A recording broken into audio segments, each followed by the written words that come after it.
Welcome to McPlum, simple solutions served daily. In this video, I will explain how to make bread pudding. First, gather your ingredients, starting with 6 cups of stale bread, cut into 1-inch cubes.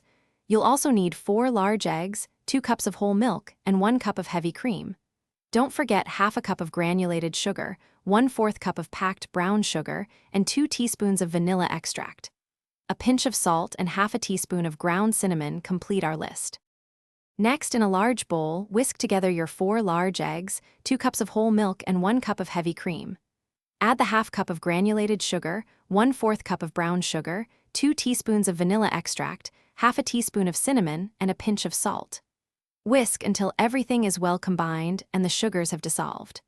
Now, place your 1-inch bread cubes into a separate large mixing bowl, ready for the custard. Once your custard is ready, pour it evenly over the bread cubes. Gently toss the mixture to ensure every piece of bread is thoroughly coated. Let this sit for about 20 minutes, allowing the bread to fully absorb the delicious custard.